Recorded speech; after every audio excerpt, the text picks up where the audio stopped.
Hey everybody, my name is Asia and welcome back to my channel. Today I am doing my most disappointing and worst books of 2022. So normally I don't really do this video, at least maybe I do my most disappointing, but not really my worst books, because maybe I only give like one book 1 star in a year. But this year I actually had like 3 books that I gave 1/1.5 stars, which for some people is not a lot, but having 3 like that I gave less than 2 stars is like really crazy for me, because I don't even give out 2 stars that much. And for the most disappointing books, I actually have some books that I rated lower than these ones. Some of these maybe even like 3.5 stars, but they were disappointing to me for one reason or another. Also, before we get into this video, I just want to say that these opinions are not an attack on anybody. These are just my personal opinions on these books. I may say some scathing things about the books because it makes the video a bit more spicy, but if you love the books, I still love you. I'm sure that some of my favorites are also very questionable, and maybe you don't like them, and that's okay, because that's the beauty of the book community and diversity. Okay? And also, I'm not going to really give synopses for these books because some of them are actually pretty popular, and also I just don't really feel like promoting them to y'all, so I'm just gonna talk about them and my opinion. So I think I'm actually going to start with my most disappointing and then move on to my worst books at the end. The ones that are my worst books of the year, I really don't like at all. Strong emotions. I have pretty strong emotions about them. So my first disappointing book is The Highwayman by Kerrigan. This is actually one of the first books that I read this year, and this is like a historical romance. I thought that I was going to adore and love this book. I think I ended up giving it 2.5 stars. I read it for my book club. What people say it is like a dark historical romance. So I thought that I was going to eat it up, but I found the characters annoying and bland. I did not like the hero at all. I thought he was actually terrible, and maybe this is me just developing, because when I was younger, even like 2 years ago, age gap didn't bother me.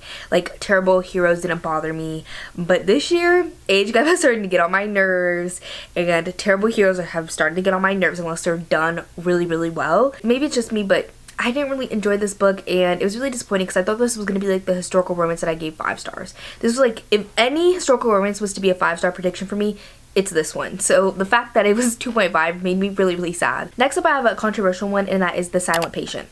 This one was disappointing to me because y'all just hyped it up so much, and it was okay. Like, it was not a bad thriller. It was like 3 stars, but it wasn't like that great. It was very anticlimactic for me. The big thing at the end that everybody was like shook and shaken and quaking by, to me, I was like, oh, like, okay, like that makes sense. Like, it wasn't even like oh my god, everything's clicking into place. It was like, oh yeah, like that's kind of obvious. Okay. So the fact that everybody just loves this book so much, I just don't understand. I don't get it. It's just okay, it's fine, but it's not excellent. Like, everybody was raving when this book came out. When this book dropped that year, this was on everybody's favorites list, and it's not that good. So next up, I also have Flock. A lot of the romances I read this year were disappointing. Maybe I need to start reevaluating my taste in romance because they have not been working for me as much this year. But Flock, I thought, again, this one was so hyped up. I thought it was going to be 5 out of 5. And I understand now that most people say, like, oh, you have to continue on in the series and, like, the second book is so much better. But to me, like, I need the first book to be at least, like, good, decent, you know? And this one, I'm not saying that it was bad, but nothing happened. And the whole book was just confusing. You didn't know what was going on, and it wasn't even, like, at the end, like, you got some resolution. It really is not, because it's a series. And, like, I know something about this where, like, so it's kind of like a love triangle situation, but then I know something about like the rest of the series really pisses me off, because literally nothing happened in this book. Not a single thing. No plot. Characters trash. It's just annoying. It's an annoying book, okay? Maybe I'll continue on in the series, maybe I won't, but regardless, I thought that I was gonna eat this series up. I thought I was gonna love it. I thought it was gonna be one of my favorites of all time. The next one that I have up is Girls of Storm and Shadow, and this is the sequel to Girls of Paper and Fire, which I love. It's one of my favorite fantasies that I've ever read, and this one is not. This one is everything that I don't like in fantasy. I'm not like a, oh, action adventure, like, let's go, da-da-da-da, you know, like, that's not me. Like, I don't mind fantasy, but I like it to be a little bit more character-based and have some really important themes, which is what Girls of Paper and Fire was about. This one was very much like a filler book. It had very poor pacing. All of the character development that happened in the first book went out the window with this book, and it just was not it. It was very much just like, oh, let's go do this, let's go do this, let's go do this, let's go do this. Some other book series that I like that are fantasy, I feel like you could say the same thing, but this one, it just felt like I was watching a fantasy movie. Like, I felt like I was watching Pirates of the Caribbean or Lord of the Rings, and I would never choose to watch those movies, on God. Like, maybe I would watch them like, oh, because they're classics, but I would never really choose to watch them. That's just not my thing. I like a different type of fantasy, and the first book was that type of fantasy, so I had so much hope, and then this book let me down. Just down. I really did not have a good time reading this book at all. Like, not even a single moment, because as I said, the characters, what I loved about them disappeared. What I loved about the plot disappeared. What I loved about the storytelling disappeared. So this book literally is the opposite of what the first book was. It just happens to take place in the same world, and that's why it really disappointed me, because I loved the first book so much, and this one just did not deliver the same thing that the first book did. This next one that I have is 14 Ways to Die by Vincent Ralph. This one feels like a call out because Haley recommended me this book, and I love you, Haley, forever and always, okay? But this book sucked. When Haley recommended it to me, she was like, ooh, if you like A Good Girl's Guide to Murder, it's giving similar vibes. I don't think that at all. The thing too is that Haley always has good recs. Like, I love almost every single thing that Haley recommends to me. So the fact that I didn't love this really disappointed me. Like, I expected to love it because Haley recommended it to me, and I didn't like it at all. This was a poorly written YA thriller that had no character development at all. These characters are so flat. And then also this had like a social media kind of like competition aspect, and sometimes I like competitions. I like social media being incorporated into books, but the way that it was done in this, I hated it so much. It was terribly done, and I just really didn't like this book. You can tell that this book was written by an old white man writing a teenage girl. You know what? Haley said that this was just a fun ride and that she was like high on medication when she read this because she was like sick. And you know what? I could see why if I was high on medication, maybe I like this too. But as a sober person who read this, it was not fun. It was not fresh. It was not eating. It left many crumbs. You really thought you ate? Give me that fucking plate. Next up is Always Been You by QB Tyler. QB Tyler was an author that I heard about this year who I had a big interest in, especially because her husband died this year, and that was really traumatic for her, obviously, and everybody was like picking up her books to support her. And I'm not trying to hate on her. She obviously had a rough year, so I'm not going to go too into this book. This one out of all of them is probably one of the ones that is like the least offensive to me. This one is like an adoptive sibling romance, and I definitely did not have a problem with that at all. I liked the characters, actually. I really did enjoy them and their history. I just feel like you could tell that this was originally taken as a short story, and it was like within like an anthology, and then it was extended to be a fuller length book. It was still like between 200 and 300 pages. It wasn't super long, but I feel like she just added in a whole bunch of sex scenes and like called it a longer, fuller story, when I feel like there wasn't as much like repercussions for their actions, and there wasn't as much character development. There was in the beginning, and then it started to teeter off, and I feel like it just could have had so much more to say.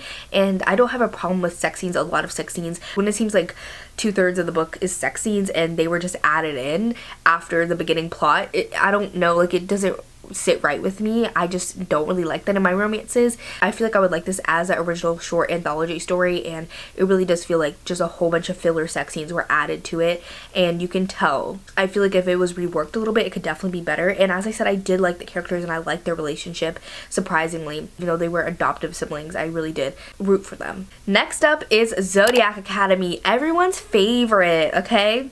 I know Christine from the Roomies Digest loves this. I know that Cami from and Books loves this. I'm not trying to call y'all out, but for me, the way that books get hyped is by other people that I know loving them, the community loving them, and that's how books get hyped for me, and I get so interested. And then when everybody's hyping this book up and then it falls flat, that's when I get really disappointed. Like, if this book was not hyped up at all, if nobody talked about this book, maybe I would have enjoyed it more.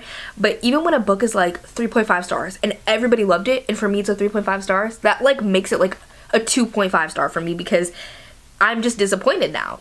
But like, the book standing alone may be one thing, but because of everybody else's influence and the hype of it, it makes it even lower. This book is not a bad book, but the writing is actual garbage. When I tell you this is some of the worst writing that I've ever read, this writing is up there with Crave. And Crave, again, is not a bad book either, but they have terrible, terrible writing. Like, I've read better fan fiction writing when I was like 14 years old than the writing in this book.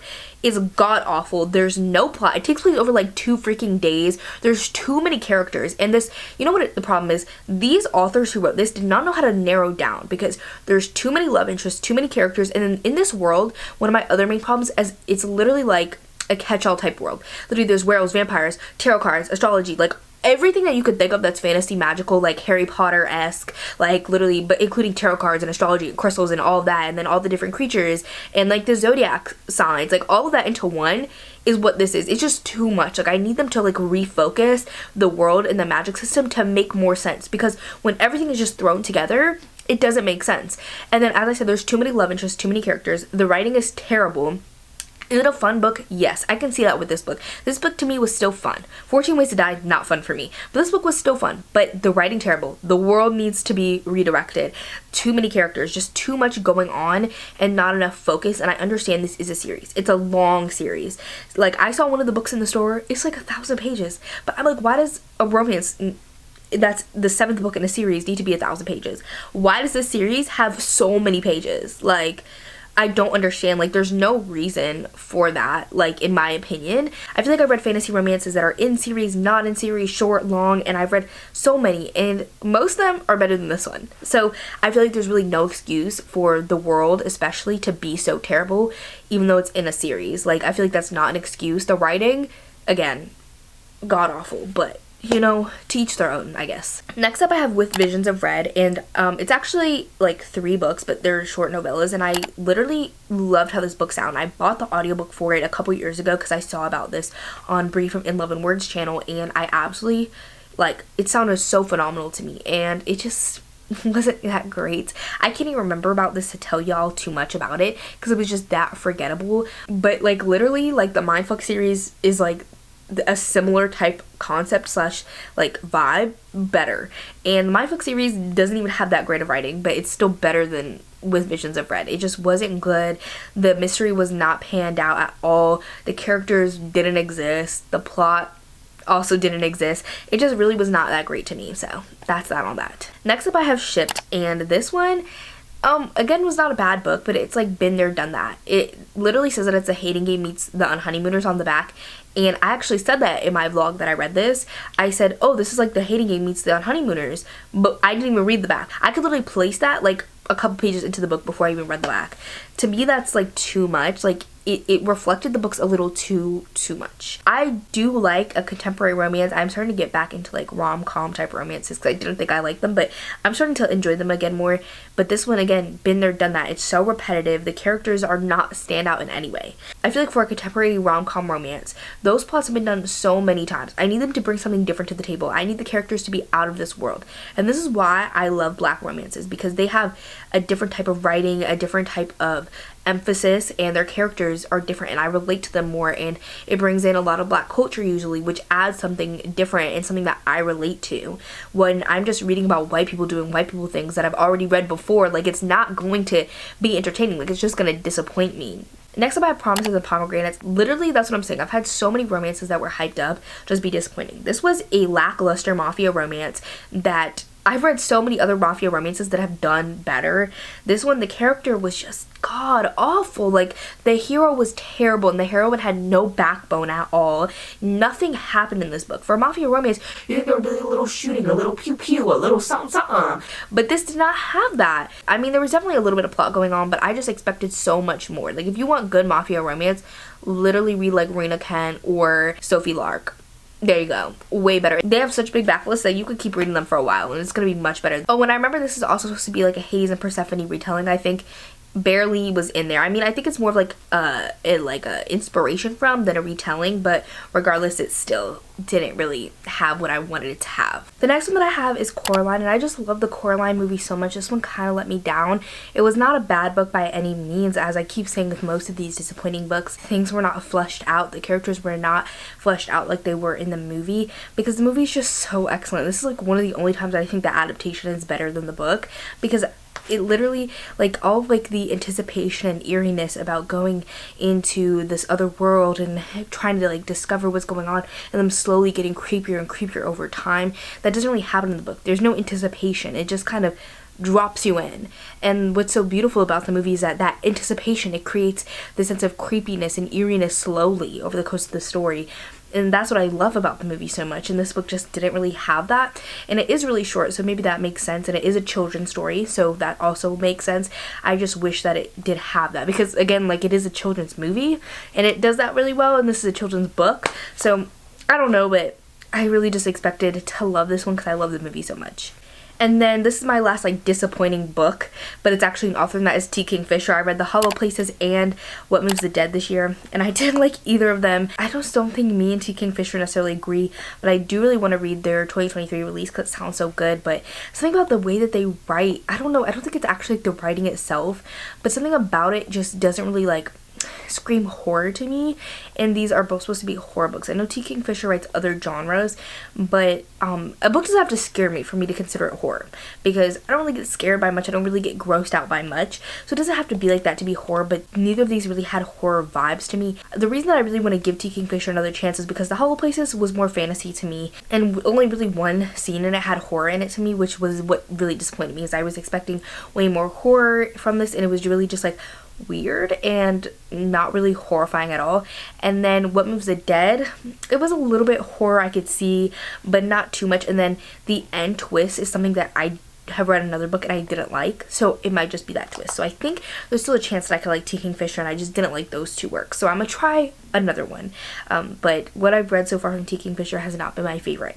Now moving on to my worst books. The first one that I have is We Had to Remove This Post, and this one was one that I was really anticipating because it sounded really, really good, but this was not horror. I know that it's supposed to be horror, and I know some people have said that it's like the horror is so deep and meaningful in the story, you really have to dig deep and think critically to understand it. And I'm not saying that I don't need to think critically about the media that I'm consuming, but if I can't even understand that there's a level of depth to it that I don't understand, how am I even supposed to think about it or dig deep into it? Like, for example, with Eric LaRocca's, some of their work I don't completely understand on the first read, but I will like think about it, and I'll look at other reviews and interviews and stuff to try and gain some more insight. With this one, I feel like I was just like, oh, like, it was just so bland, and it was more about a relationship, and not even like if this relationship at the center of the story was actually like a horrifying toxic relationship that showed some type of horror, that would make more sense to me, but it didn't even have that, and it was just so bad. Like, it wasn't horror at all, and it took such an amazing concept and just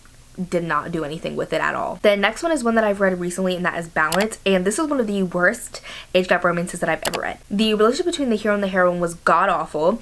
Normally with age gap romances, even with a girl being underage, I can sometimes get behind it because it depends on really how it's done, and here it was done terribly. He treated her like trash. Like, the way that he treated her, I would not accept from any hero, regardless if it's an age gap, regardless if she's underage. I would not accept that. And he treated her so terribly and used her naivety to dominate her and take advantage of her and use her and just treat her so bad. Like, it was trying to take itself so seriously and be dark and taboo that like it couldn't even be fun and enjoyable. Like, for example, like in a lot of TV shows, I feel like that happens where characters treat someone terribly, but there's other stuff going on, and normally the show is kind of fun and camp, so it's okay to me, but this just took itself way too seriously. It was trying to be so dark and emotional, and it just really wasn't. It was trying to be something that it's not. It was giving imposter. And our main character is said to have such a backbone and stuff, but she really didn't. Okay, it was terrible. Editing Deja here, and I don't normally do voiceovers to bring up extra points for book reviews, but this book made me so mad, and I forgot to mention a point that I wanted to make, so I'm decided to do a voiceover, and that is, this book also made me feel gross. All of the sex scenes, all of their interactions, I felt no romantic feelings, literally no inkling of any sort of romance or anything. It just felt gross and icky, and like this was supposed to be like a thriller. If this was remarketed to be a thriller, I think it would be phenomenal. It would be really, really good. Maybe not 5 out of 5, but maybe like a 4 out of 5, obviously with some adjusting, but it was gross and icky, not cute and romantic. And then the last book that I hated was Where Dreams Descend. This has been my least favorite book basically the whole year. This book, nothing happened. The fantasy sucked. The same plot happened over and over and over again, and that's okay. If it's a character-based fantasy, I'm okay with that. I like that. But the characters in this book sucked terribly. They were so flat and two-dimensional. They had no interesting elements about them. It just was so god awful. It took me forever to read because it was just so bad and terrible, and I just literally hated every single waking moment that I read this book. I wish I could get my time back, and I don't really say that often about books, but I wish, honest to God, that I could get my time back for this book because it led to nowhere. It led to nothing. Literally, the beginning and the end of the book were the same, and it was just so repetitive over and over and over again with the same flat, boring, uninteresting character. It's like, oh my God, like. And I realized this year I don't like circuses in books either, so that did not help this book's case. But that's all that I have for this video today. I hope that y'all enjoyed me talking crap about books, because I don't normally do that too much on my channel. If you made it to the end of this video, leave the thumbs down emoji for, you know, these books sucking, and I will see y'all in my next one. Bye, everybody. Trying to look like you're winning. I'm writing rhymes in the kitchen. Soaking the moments we live in, yeah. You got the nerve to be on me.